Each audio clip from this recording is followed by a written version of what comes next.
जोहार साथियों, आज एक विशेष ही मुद्दा पर चर्चा करने वाले हैं। ये एक ऐसा मुद्दा है जो देश के हर एक नागरिक से जुड़ा हुआ है।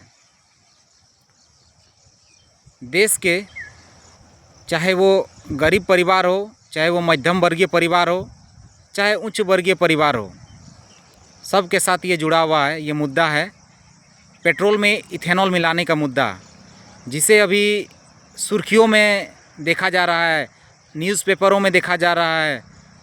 लेकिन अगर सही मायने में कहा जाए तो ये मुद्दा बहुत ही गंभीर मुद्दा है।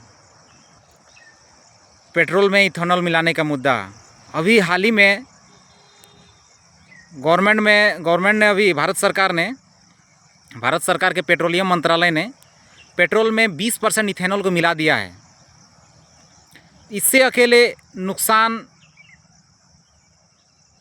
गाड़ी को ही नुकसान नहीं है, आम आदमी के जो अर्थव्यवस्था उसमें भी नुकसान होने वाली है। ऐसा इसलिए कि आप जानते होंगे कि एक गरीब मध्यवर्गीय परिवार हो, चाहे एक गरीब परिवार हो, अगर किसी तरह अगर अपने दो पहिया वाहन लेते हैं, चाहे वो बाइक हो चाहे स्कूटी हो, तो इतनी मेहनत से लेते हैं। और अगर यदि उसमें क्या वो इंजन्स जो होते हैं, क्या वह 20% इथेनॉल के आधार पर बनाया गया था क्या? सबसे बड़ी मुद्दा यहीं पर है। अगर वो 20% इथेनॉल के आधार पर उस इंजन को नहीं बनाया गया था, तो फिर वो इथेनॉल 20% क्यों मिला रहे हैं? इसे साफ जाहिर होता है कि वो उनका इंजन कुछ दिनों में ख़राब होने वाली है। नॉर्मल आप जानते होंगे कि एक नॉर्मल बात है कि अगर मेरी प्यास अगर पानी से बुझती है, तो क्या हम अपने प्यास को शरबत से बुझा सकते हैं क्या?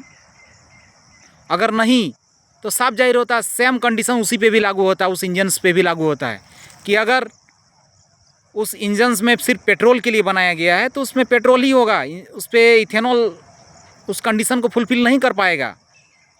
तो सब देशवासियों से अनुरोध है कि आप लोग जागरूक होइए, सचेत रहिए और अपने आवाज़ को बुलंद कीजिए, क्योंकि अभी मोदी जी अपने आप को अभी राजा समझ रहे हैं। मोदी जी अपने आप को अभी राजा समझ रहे हैं कि वो सोच रहे हैं कि अगर हम जो भी देश में लागू करेंगे वो लागू हो जाएगा। सही बात है, लश्कर भी तुम्हारा है और सरदार भी तुम्हारा है, और सच को झूठ दिखाने का अखबार भी तुम्हारा है। लेकिन सच के मुसाफिर है, लेकिन हम सच के मुसाफिर है। आज वक्त तुम्हारा है, लेकिन कल का भविष्य हमारा रहेगा। तो मोदी जी को ये सोचना चाहिए कि वो गरीब तबका, जिनकी अर्थव्यवस्था उनके पर डे काम करने से चलता है, जिनकी अर्थव्यवस्था मजदूरी करने से चलती है, जिनकी अर्थव्यवस्था पर डे काम करने से चलता है, वो अपने घर चलाएंगे या अपने इंजन्स को बनाएंगे? और आप जानते होंगे कि इंजन्स बनाने में कितनी खर्च होती है। तो आप लोग जागरूक होइए, सचेत होइए और अपनी आवाज़ को बुलंद कीजिए। आप सभी को जोहार, धन्यवाद, आभार।